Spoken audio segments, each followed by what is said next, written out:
begin the live streaming? Thank you.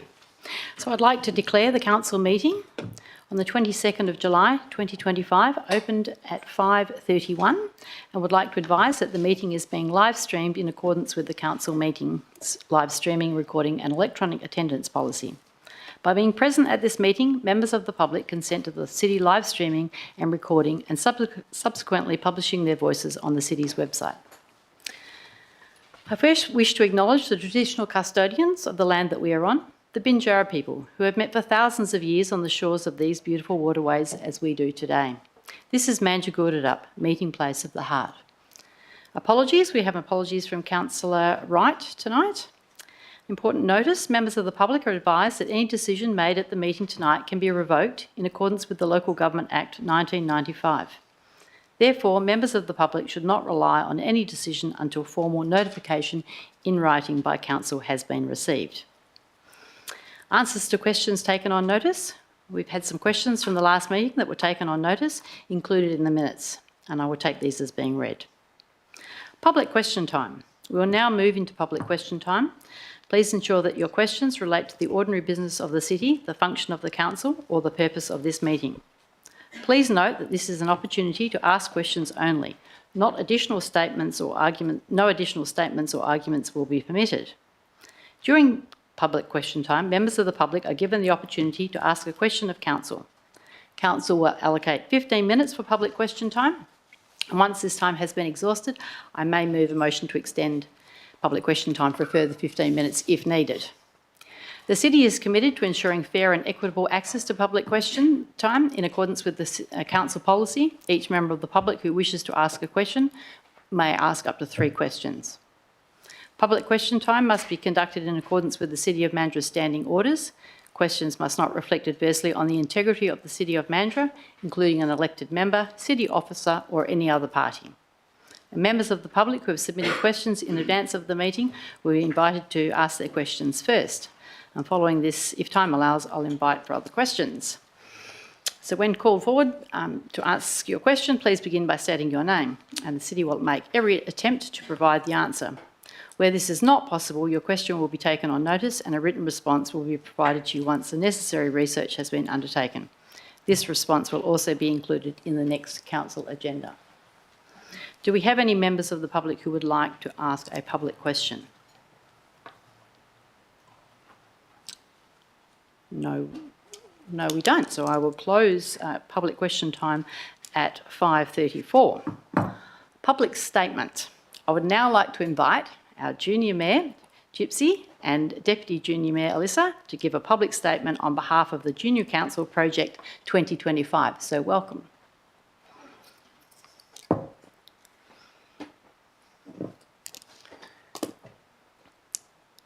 And you can take a seat there if you want, and if you press the button on the side.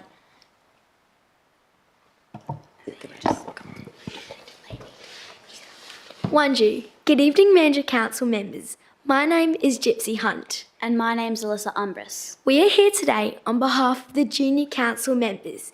In the beginning of this year, we began discussions involving what was the biggest issue young people of Mandurah are facing today. We were all tasked with having discussions with our peers, sending out surveys within each Mandurah school, and after we consulted with our peers, we all took the data and created a speech to present our findings. Our project is focused on cyber safety and anti-bullying, helping kids and teens learn how to protect themselves online, how to support each other, and how to stand up against online cruelty. We believe it's time to stand up for our friends, our classmates, and those we don't know who are being affected by cyberbullying and unsafe online behaviour. Social media and the internet are part of our everyday lives. We use it to connect, learn, and express who we are. But unfortunately, it has also become a place where hurtful comments, bullying, and even threats can happen. And sometimes it feels like there's no escape. We want to change that. We as the Junior Council voted and decided on how we would love to show our support to Mandurah's youth.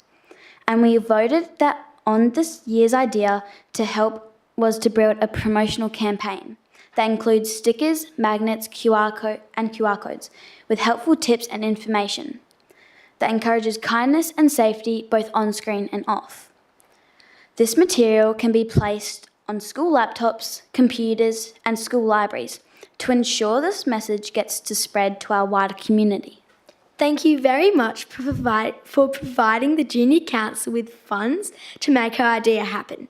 We will be responsible with the money to make sure it is spent wisely. By supporting this project, you are helping make Mandurah a safer and kinder place for young people. Thank you so much for listening and for everything you already do to support us. We hope you'll join us in creating a better future. One message, one post, and one person at a time. Thank you.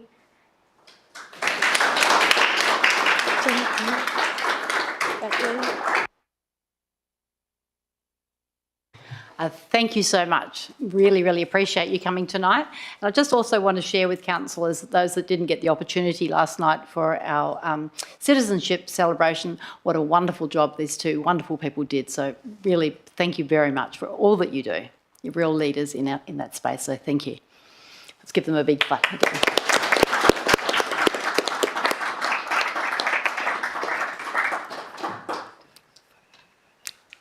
Thank you. Quite a wonderful note on which to start the council meeting, isn't it? Okay, leave of absences. Are there any councillors who wish to submit a leave of absence request? No, there is not any leave required. Okay, we'll move to petitions. We have no petitions. Presentations, there are no presentations. Deputations, there are no deputations. The confirmation of minutes. I'd now like to call for a mover and a seconder to confirm the minutes of the meeting held on the 24th of June 2025. Councillor Schumacher and Councillor Zolani. Can I put that to the vote? Those in favour? That is carried unanimously. Thank you. Announcements by presiding members. It's been a quiet month, but there have been some important things that have happened. So Councillor Cumberworth is going to give us a little bit of an update on the citizenship ceremony. Thank you, Chair. I was absolutely honoured last night to represent Mandurah and Australia in celebrating 65 new citizens joining this wonderful country, and a big thanks to Gypsy and Alyssa who were there flying the flag. It was a wonderful event, and it is fantastic to see all the happiness and joy of people, you know, joining our community and making it a better, more vibrant place. Thank you.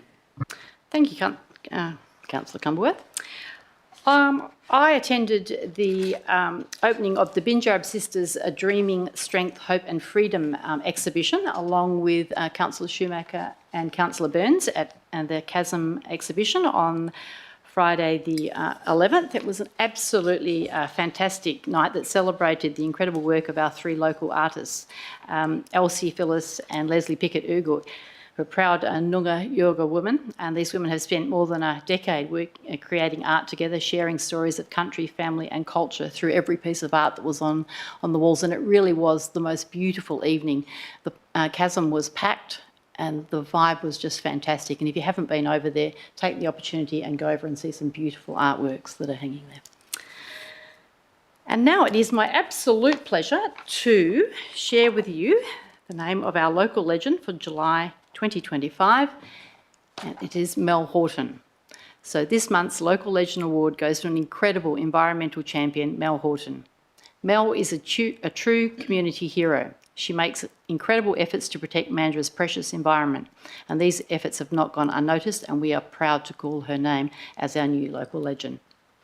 Mel is currently taking a break from her many roles within the community, but for some background, she was coordinator of the Bouvard Coast Care Group, which works to protect coastal dune systems, fauna and wildlife.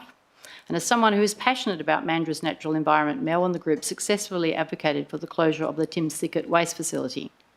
Mel was also the driving force in ensuring residents' views were heard during the design phase of the Estuary Bridge duplication project.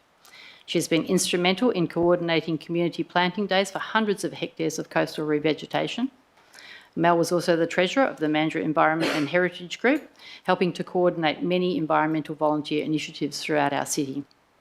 Mel is regarded for her outstanding community skills, her wealth of knowledge in a range of different fields, and she's been the glue that's held many volunteer groups together.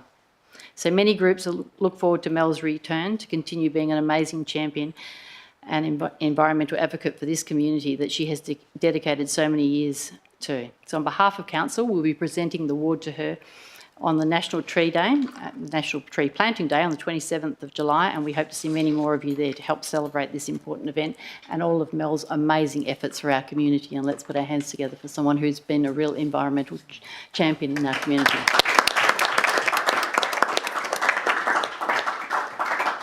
And off my list of things there, she's also been a very passionate member of the MIA group for many, many years as well, so she's been involved in a lot of areas.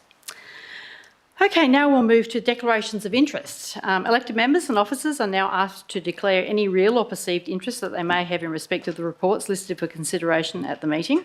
Should an elected member or an officer declare an interest, I would remind them of the need to leave the chamber immediately prior to that item's discussion. And CEO, have you received any declarations of interest? Yes, Mayor. I've received one from Councillor Daniel Wilkins in relation to report number 2, the CSRFF Small Grants Winter Round, an impartiality interest due to him being a previous social member before being elected, and he has engaged with the club regularly in his role as a councillor. Thank you. So now we'll move questions from elected members. Questions of which notice has been given. There are no questions. Are there any questions from elected members? Councillor Burns. Thank you, Chair.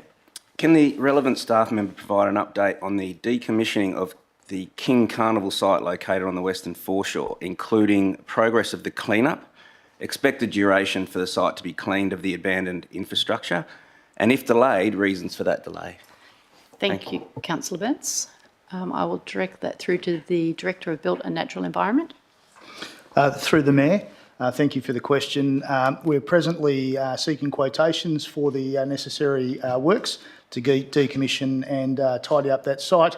In terms of the expected timeframe, obviously subject to the quotation process, I'd imagine we'd be looking at a process of up to several months to complete that work and ahead of obviously the peak summer period in late 2025. Thank you.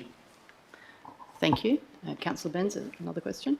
Subsequent, just to speak to, was there a delay and what were the reasons for the delay for the clean-up, or is it on schedule? Again, through the Mayor, the previous occupier was expected as part of, I guess, exiting the site to have undertaken that work. With that not having been completed, the obligation now sits with the city to see that now obviously completed to a satisfactory standard. Thank you. Thank you. Any other further questions? If that's the case, we'll move to business left over from the previous meeting. There are none. Recommendations of committee, there are none. So we'll now move to the reports from the reports that we have before us. And the first report that we have tonight is the draft festival and events strategy 2025 to 2029. The council resolution is before you on the screen. Can I call for a mover and a seconder? Councillor Rogers and Councillor Wilkins. Councillor Rogers. Thank you, Mayor. I'm more than happy to endorse the recommendation that's contained on the screen to send the Festivals and Events Strategy 2025 to 2029 out for public advertising to see what community has to say in relation to this strategy prior to it coming back to Council for formal adoption. The Council has undergone a lot of work in relation to the development of this strategy, which has involved a number of workshops with elected members as well at this stage, which means that we have a document that's primarily ready to go for public consumption. But at this stage, we're also eager to hear, I think, what community has to say. What I love about this particular version of the event strategy is that it creates categories by which we define our events, and then also isn't a static document. You do see a lot of strategy documents that exist where it sort of says, this is what we're delivering, full stop, and it's a program of delivery over a period of years. This outlines where we might attract new events and festivals, where we may grow existing events and festivals, and then what is business as usual, delivering on festivals and events that are widely loved by Mandurah, such as Crab Fest. So it's a really good way, I think, to position a strategy document and ensure that it's not static and we're always striving for and looking for the next opportunity. So curious to see what community has to say. I hope somebody has something to say about a film festival and a potential music festival. I harp on about that quite often, so maybe that might filter back in the community feedback. But other than that, happy to endorse the recommendation. Thank you, Councillor Rogers. Councillor Wilkins? I have to agree with Councillor Rogers about the music festivals. I'm thankfully of a vintage where we had the odd music festival down here and they were great. Happy to support the festival and event strategy draft going out for public advertising. These documents are created with the community input in mind, and it'd be great to see it when it comes back if there's some public comment, and the final version should reflect the expectation of the community. So happy to support it. Thank you, Councillor Wilkins. Do I have a speaker against the item or a question? Councillor Burns? Question initially, please, Chair. Yes. I don't have the report directly in front of me, but I'm referring to a role or a budgeted cost of $218,000. I think it was for approximately looking for other events. My calculation would mean that equated to about a salary, full-time salary of $160,000, working full-time on looking for other events. Could you please elaborate what that costing entails, please? Thank you, Councillor Burns. Through to the Director of Strategy and Economic Development. Yep, thank you for the chair. Through the chair, thank you for the question. That doesn't include the salaries. That's really a sponsorship funding. So when opportunities are presented to the city, they will come. They will come in and we'll assess them through a criteria. Often those are required require sponsorship funding for them to be attracted. That value is the amount that we set aside each year for that purpose. So there's no salaries or FTE included in that. Thank you. Further question, Councillor Burns, or no? That's it. Councillor Shoemaker? Through the chair, just could we get an update on the future of the Giants and where we're heading with that? Thank you. Through to the CEO. Through you, Mayor. In relation to the Giants, we continue to maintain the Giants. We would like them to be in the community for as long as possible, and we undertake inspections of those to ensure that that's the case. And but we do know they have a life, and that's why also as part of the arts and culture strategy and included in the budget, there was provision to look at what is next from a tourist and community point of view, and so council have endorsed the first year of that funding, and we'll continue to explore what would possibly be next after the Giants in hopefully many years to come. Thank you, CEO. Is there anyone wishing to speak against this particular item? Councillor Burns, speaking against the item. Yes, thank you, Chair. I want to make it clear from the outset, I'm not opposed to community events in principle. Events like Crab Fest, the Arts Festival and the Christmas Lights Trail can play a role in bringing people together and adding vibrancy to our city.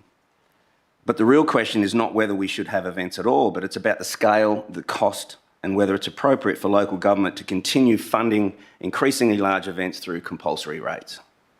Local government's core role is to deliver and maintain the essential services and facilities our communities rely on every day: roads, footpaths, parks, sporting facilities, waste facilities and libraries, to name a few. These are fundamentals people expect us to deliver well, and they should remain our focus. At a time when the cost of living pressures are hitting households hard, it's increasingly difficult to justify spending millions on major events that majority of ratepayers neither participate in nor benefit from directly. The economic benefits we're often told about, tourism, increased visitation, business activity, tend to concentrate in a small number of businesses, while the financial burden is shared by all ratepayers. That raises fair and serious questions about equity and priorities. Council's role should be to enable, not deliver these large-scale events where there is a genuine community or business appetite.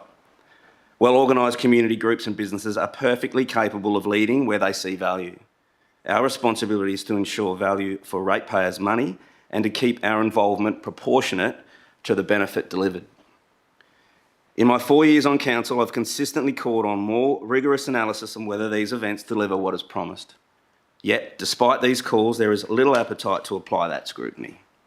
Too often, the conversation focuses on the assumed positives while overlooking the true costs and opportunity costs.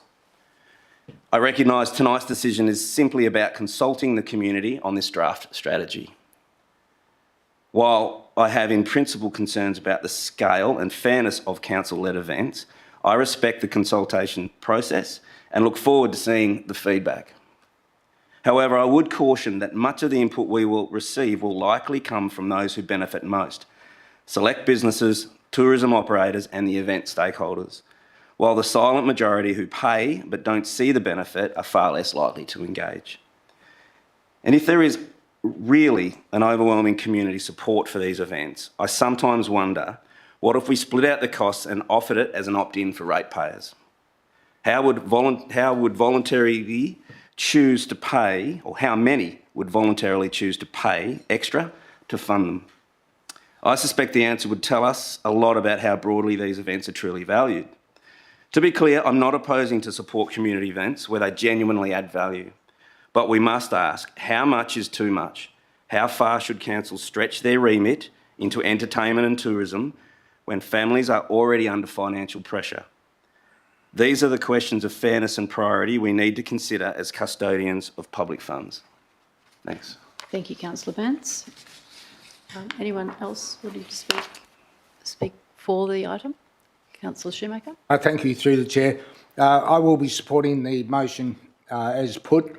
I mean, this is predominantly in relation to getting public feedback. And over the many years I've been on council, when given the opportunity for public feedback, it has been at times very disappointing that we don't get enough. I understand where Councillor Burns is coming from, and I would encourage everybody to have their say, not just the businesses, but the locals as well, as to what they think. This is what public advertising is about. It's for the public to give us their feedback and for us to act upon that feedback. So I will support the motion as the event strategy going out for public advertising, and I look forward to the responses. Thank you, Councillor Shoemaker. Is there anyone wishing to speak against the item? Question? Councillor Jackson. Just wonder if I could get a question through to the relevant officer regarding the financial benefit to some of these events, the larger events particularly. We are told in follow-up reports what the financial benefit was and what have you, but I'm not sure that that information really filters out to the public. So I wonder if we could get in a public forum like this, officer comment on what the benefit actually is, how that is determined, the credibility of the data, I suppose. Is that possible? Thank you, Councillor Jackson. I will refer that to the Director of Strategy and Economic Development. Thank you. Through the chair, in broad terms, I don't have the... We appraise each of our events after they take place. So as part of our funding agreement with Tourism WA, for example, we're required to they will undertake a economic evaluation report, which is actually is circulated to elected members. It doesn't often feature within a council report. The benefits of Crabfest itself are generally pretty positive. I don't have the broader data for the events to hand, but some of the information and data that we collect from CommBank, who are able to trace where the spending has come from and where it goes to, shows that for businesses within Mandurah, about 1 in $3 spent here comes from visitors coming to the region, and then that necessarily increases where we have some of the big events that are big attractors of visitors to the region. What I might suggest is that we collect some of this data and then present it perhaps in alongside the feedback from community consultation when we bring this report back or the strategy back to demonstrate, or at least provide an expansion and a bit more of a deeper dive into some of the economic data that we have, if that would be useful. Thank you, and I will go to the CEO because I think she's just found some more data there. Yeah, in the draft festival and event strategy that we are going out for community consultation, there are some economic impacts that we have outlined in the report. So Crabfest, for example, over 100,000 attendants, $16.1 million economic impact in 2025 for our local economy, and an 84% attendee satisfaction. For Mandurah Christmas lights, the 85,000 plus average attendance, $3.3 million economic impact in 2024, and an 86% attendee satisfaction. So what we will do, I know that we already have an engagement plan, but what we will do is also include the economic impact as part of information that is available for the community to also have a look at, and then we can hopefully make the community more aware of the economic benefits, but also community benefits for holding events and festivals. Yeah. Thank you. Anyone wishing to speak against the item? If not, I'll go to the mover, Councillor Rogers. Thank you, Mayor. Just to close out a number of points that were mentioned during this, there was a comment made.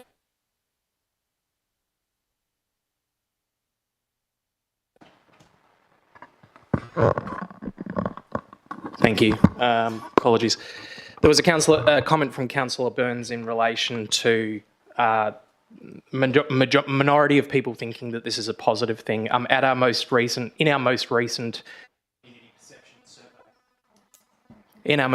community perception survey, it mentioned to the tune of 84% that people believed that Mandurah was a great place to live. I can go between the two. Believed that Mandurah was a great place to live primarily because of festivals and events. Those was one of the major things that they highlighted. So that silent majority actually is 85% of our residents. In relation to what we're considering today, we're not considering the budget. This is a strategy document. It's not the budget. The budget is irrelevant to the consideration. As a final point as well, the vote that we're considering is about community consultation. I, for one, am really interested to hear what community has to say, and I really urge council to not vote against this motion because it would be sending the signal that we don't want community's feedback in relation to our strategy. So I urge council to support the public consideration of the strategy. Thank you very much. Thank you, Councillor Rogers. I will put that to the vote. Those in favour? That is carried. Okay, next we'll move to item 18.2, the CSRFF Small Grants Winter Round. Can I call for a mover? Councillor Wilkins, and a seconder for that, Councillor Schumacher. Councillor Wilkins. Beg your pardon. The recommendation, we do have an amended recommendation which is before you on the screen, just noting the amended words in red, subject to the criteria of the grant program remaining the same and no other applications received by the Mandurah sporting organisations. So, Councillor Wilkins, we have an amended recommendation. Does the rating stay the same?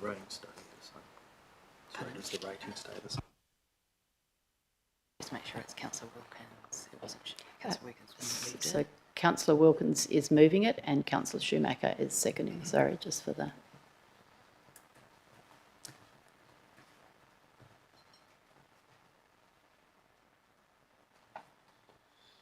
Thank you. Councillor Wilkins. Thank you, Mayor. Pleased to support the Dudley Park Bowling Club's application to the Community Sporting and Recreation Facilities Fund and the City's recommendation to give the project a medium to high rating. Clubs like the Dudley Park Bowling Club are about so much more than just sport. These days, they're becoming real community hubs. They play a vital role in keeping our community active, engaged and supported. Happy to support the application and want to thank the Dudley Park Bowling Club for their continued expression to want to grow the club as a much loved and well used community asset. Thank you, Councillor Wilkins. Councillor Shoemaker? Thank you, Chair. After what Councillor Wilkins just said, nothing further. Thank you. Is there anyone wishing to speak against the item, or are there any questions? If that's the case, I will put that to the vote. Those in favour? That is carried. Thank you. Next, we'll move to the Bushland Conservation and Management Policy Review, and the recommendation is before you on the screen. I beg your pardon, sorry. Let the Minute Secretary, we have a new minute. Councillor Burns. Just on the previous item, I'd like to register my vote as not against. Yep.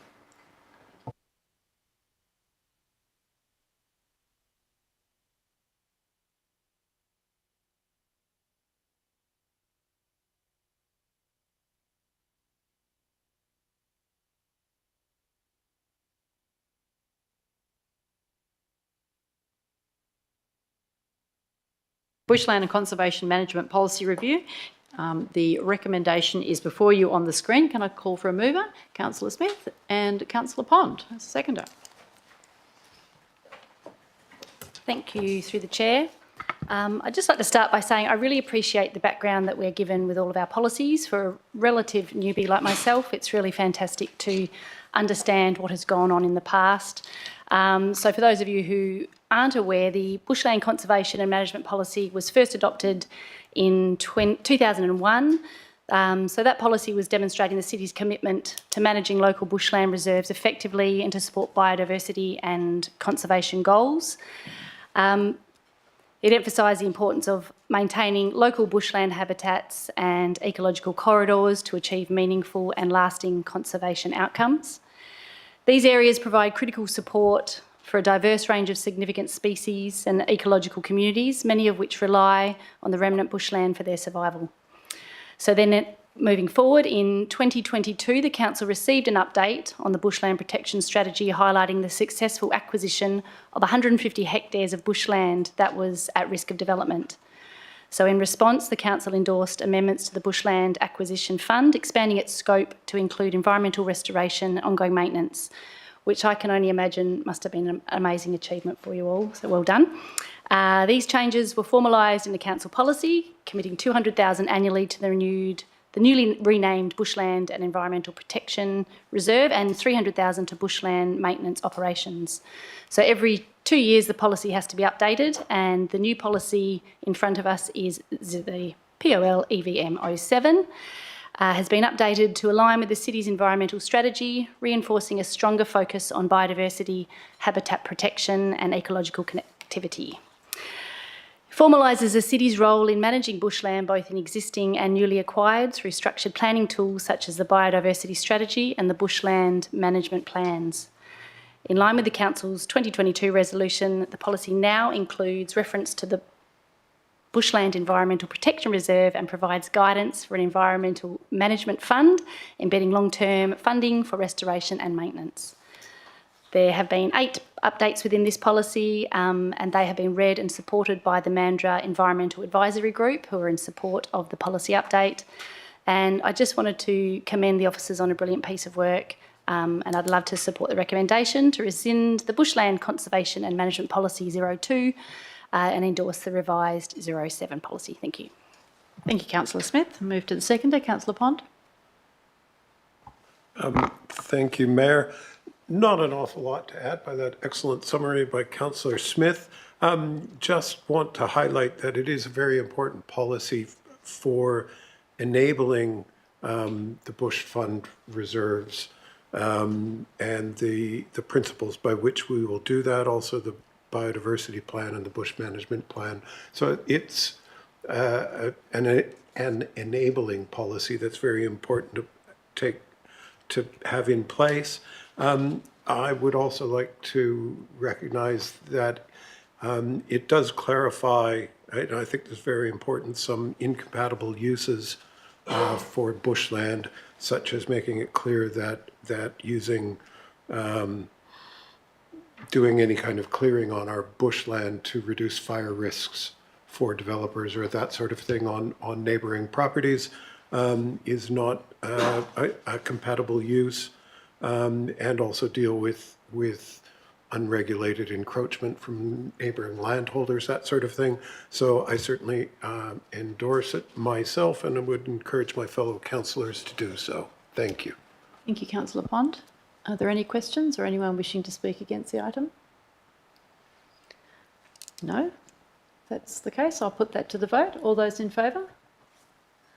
That is carried unanimously. Thank you. Okay, now we'll move to item 18.4, the disposal of the alfresco dining licence, the Cicerello's Restaurant Reserve. The recommendation is before you on the screen. Can I please call for a mover and a seconder for that item? Councillor Kearns and Councillor Smith. Councillor Rogers, beg your pardon. Thank you, through the Mayor. This item just makes sense. I think amalgamating 3 licences into one is a no-brainer, and I'm more than happy to move the officer's recommendation. Thank you. Thank you. I think you concur with the words of Councillor Kearns on this one regarding the amalgamation. Also noting, I think the timing of this, it's coming at the end of the Eastern Foreshore redevelopment and the new space that now exists there with greater pedestrian connectivity. And so I think it makes sense to have a refreshed licence in that space. Just noting the total licensed area and the rent are included in there, including CPI adjustments to that rental amount or the lease amount. And noting as well that this is still subject to the Minister of Land's consent too. But yeah, nice area to get your fish and chips. So I think this is a sensible recommendation in relation to the licence. Thank you. Is there any questions in relation to that item? Anyone wishing to speak against the item? If that's the case, I'll put it to the vote. Those in favour? That is carried unanimously. Thank you.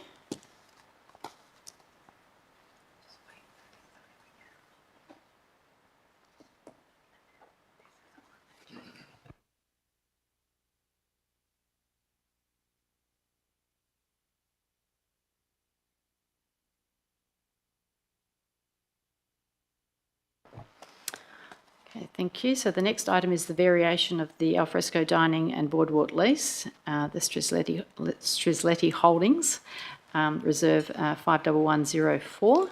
I'll call for a mover and a seconder of that, and Councillor Cumberworth. Thank you, Chair. I'd like to propose an alternate motion, please. Okay, do I need to call for a seconder? No, you're going to. If you'd like to speak to that, I'll read that out first of all before I call for a seconder. Okay, I would like to propose an alternate motion that Council 1 approves the CEO via delegated authority to enter into 2-year licence with Strizletti Holdings Proprietary Limited over Reserve 51104, Lot 501, the Palladio, Mandurah Ocean Marina on a trial basis, to vary the existing footprint by increasing the alfresco area for commercial use. 2. Prior to the CEO exercising the licence, requests that a briefing session will be held with elected members to discuss the terms of the licence, including the size of the alfresco area, to ensure consideration on the public access way. 3. Supports the intent of the trial and requests that a further report be presented to Council 12 months prior to the licence expiry for the purposes of determining a disposal process in accordance with the Local Government Act 1995. 4. Provides the local government's revocable consent to obstruct a portion of the easement registered on deposited plan 63148 in line with the city approved accessway and alfresco area for commercial use.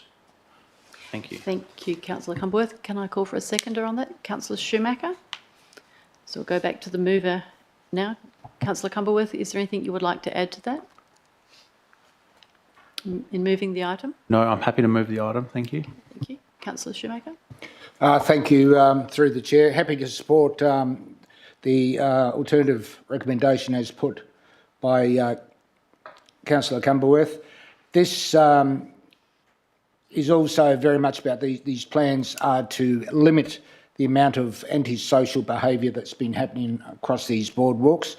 By doing a 2-year licence and reviewing it in 2 years, we'll be able to judge the impact that that has had on it, which I think is beneficial, and to also judge the impact of the actual increased footprint onto the boardwalk. So happy to support the motion as read.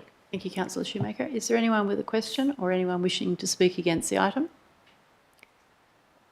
No, if that's the case, I shall put the amended recommendation to the vote.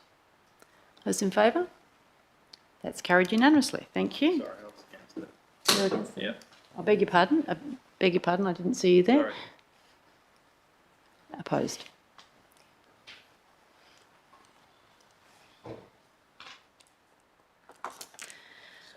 That's okay. Now we'll move to item 18.6, the local government reform, the communications agreement. The council resolution is before you on the screen.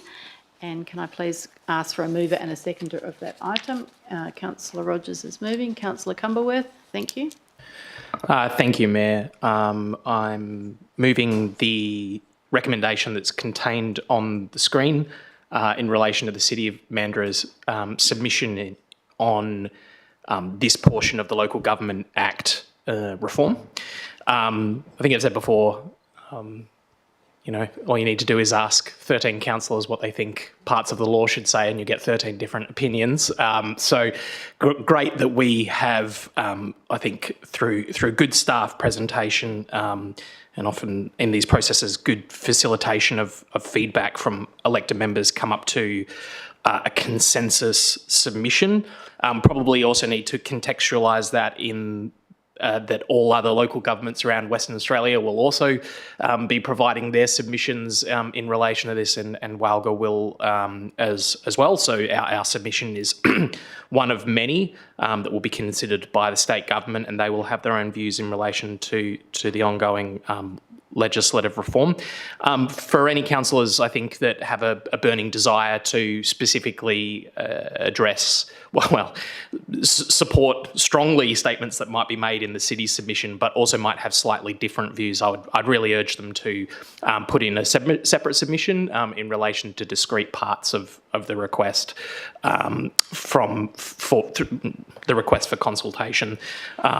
But other than that, I think it's a good submission. It's well put together. It reads really well, and I thank the staff for their presentation that they sent around to elected members on this previously.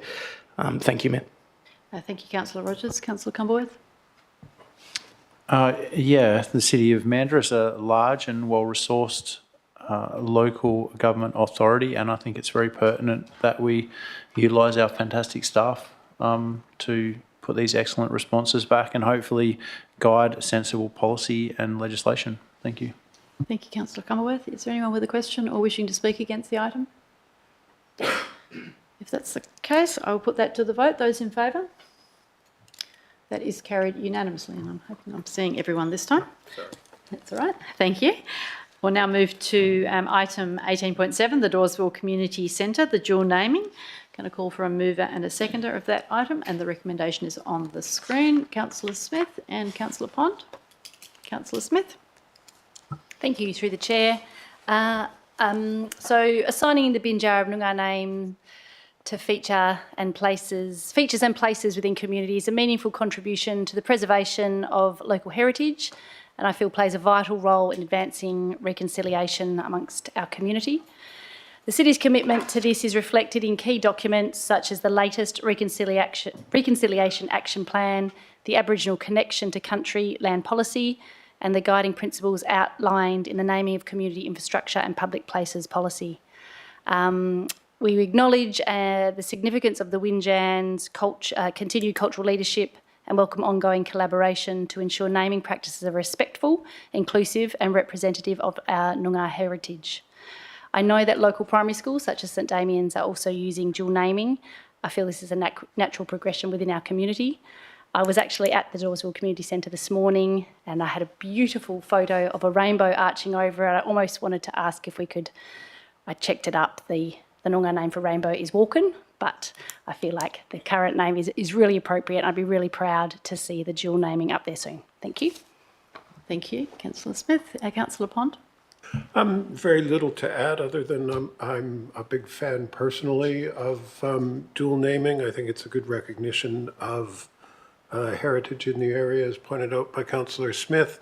The Gilba Warden Bow, basically meaning at a distance from the ocean and the estuary, is very appropriate for the location of the centre. Yeah, I'd like to thank the cooperation of Winjan for helping us name it, and I would encourage my fellow councillors once again to endorse this dual naming. Thank you. Thank you, Councillor Pond. Is there anyone that has a question or wishes to speak against it? Councillor Burns.